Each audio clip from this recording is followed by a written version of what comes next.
आचार्य नंदलाल बसु किसी परिचय के मोहताज नहीं, पूरे विश्व की कला जगत इन्हें जानता है। बिहार ने जन्म दिया तो पश्चिम बंगाल ने एक नई ऊंचाई दी। दरअसल भारतीय संविधान की रचना में योगदान देने वाली बिहार की शख्सियतों का जब भी जिक्र आता है तो उनमें नंदलाल बसु का नाम भी पूरे सम्मान से लिया जाता है। नंदलाल बसु उन चुनिंदा कलाकारों में शामिल हैं जो भारतीय आधुनिक। ऐसे में आज हम 3 दिसंबर 1822 को जन्म लेने वाले आचार्य नंदलाल बसु के बारे में जानते हैं। सबसे पहले 5वें नंबर पर जानते हैं कि नंदलाल बसु कहाँ के थे। दरअसल ये बंगाली समाज से आते हैं और इनके जीवन का 2/3 से अधिक हिस्सा पश्चिम बंगाल के शांति निकेतन में ही बीता। और लोग जब इनके जन्म स्थान खड़गपुर पढ़ते हैं तो लोग बंगाल वाला खड़गपुर को लेकर कंफ्यूजन में पड़ जाते हैं, लेकिन हकीकत यही है कि नंदलाल बसु का जन्म बिहार के मुंगेर जिला स्थित हवेली खड़गपुर में हुआ था। इन्होंने अपनी प्रारंभिक शिक्षा गांव में ही ली। वहां के बेसिक स्कूल में इन्होंने हाई स्कूल तक की पढ़ाई की तथा आगे की पढ़ाई के लिए पश्चिम बंगाल चले गए। वहीं बचपन में मां को कलाकृति बनाते देख नंदलाल बसु के मन में भी चित्र बनाने की ललक जगी। पहले तो ये आड़े तिरछे चित्र बनाते रहे, जिसके बाद इनकी मेहनत रंग लाई। एक बार जब इन्होंने चित्रकारी की दुनिया में कदम रखा तो फिर पीछे मुड़कर नहीं देखा और शांति निकेतन में मास्टर मोशाई के नाम से ये फेमस हो गए। और आज बिहार और बंगाल ही नहीं, पूरा देश अपने मास्टर मोशाई पर गर्व करता है। अब बात करते हैं 4थे नंबर की। ये पूरा प्रसंग शांति निकेतन से जुड़ा हुआ था। दरअसल गुरुदेव रविंद्रनाथ टैगोर नंदलाल की कलाकृतियों से काफी प्रभावित हुए थे और उन्हीं के कहने पर उन्होंने उनकी कई कविताओं के लिए चित्र बनाए थे तथा वे शांति निकेतन गए थे। कहा जाता है कि कोलकाता के बाहरी इलाके में गुरुदेव ने शांति निकेतन की शुरुआत की थी।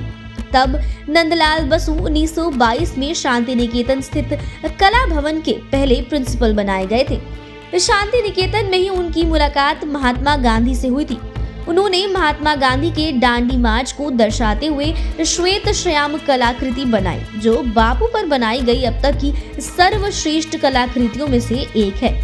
नंदलाल की कलाकृतियों में ग्रामीण परिवेश से लेकर पौराणिक कथाओं को बखूबी दर्शाया गया है।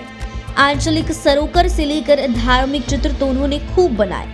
भारत सरकार की ओर से दिए जाने वाले सर्वोच्च सम्मान भारत रत्न और पद्मश्री का प्रतीक चिन्ह बनाने का श्रेय भी नंदलाल बसु को ही जाता है। अब बात 3रे नंबर की।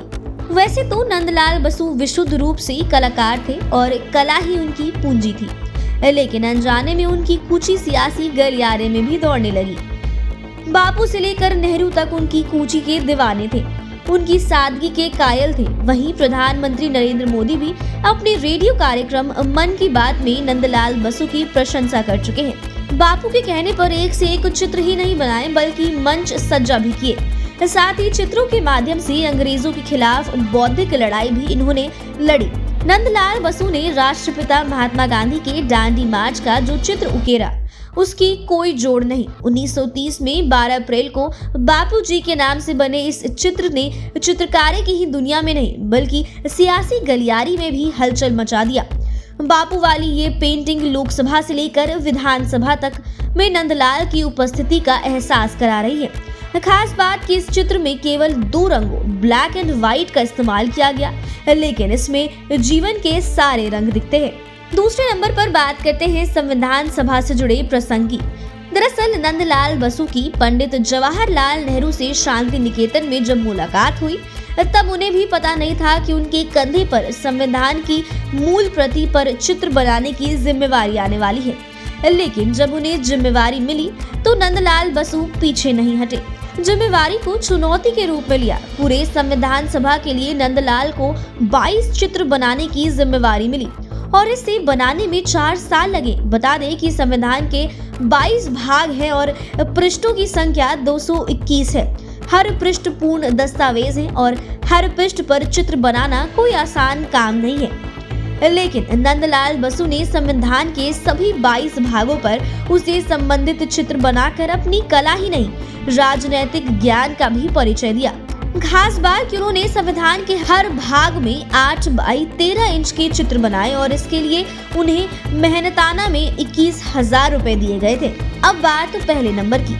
चित्रकारी के जादूगर नंदलाल बसु देश के पहले नवयुग पेंटर थे, जिन्होंने चित्रकारी के माध्यम से आधुनिक आंदोलनों के विभिन्न स्वरूपों, सीमाओं और शैलियों को उकेरा। बसु की पेंटिंग की तकनीक कमाल की थी। शायद यही कारण था कि उनकी पेंटिंग से एशिया महादेश पूरी तरह प्रभावित हुआ।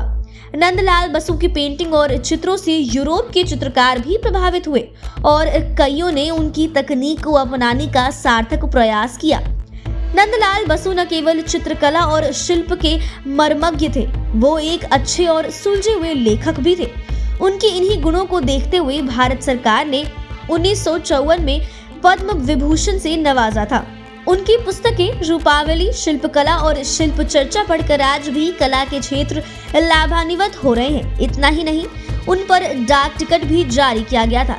साल 1976 में नंदलाल बसु की कलाकृतियों को आर्कियोलॉजिकल सर्वे ऑफ इंडिया ने उन 9 कलाकारों में शामिल कर लिया जिन्हें धरोहर का दर्जा हासिल है। राजधानी दिल्ली के national gallery of modern art में नंदलाल की हजारों कृतियां दर्शाई गई हैं। बता दें कि 16 अप्रैल 1966 को कोलकाता में उनका निधन हुआ था। तो फिलहाल आज की वीडियो में बस इतना ही। बने रहिए हमारे साथ, देखते रहिए अपना मन पसंदीदा चैनल। अगर आपने अभी तक हमारे चैनल को सब्सक्राइब नहीं किया है तो चैनल को सब्सक्राइब कर ले, हमारे फेसबुक पेज को लाइक कर ले।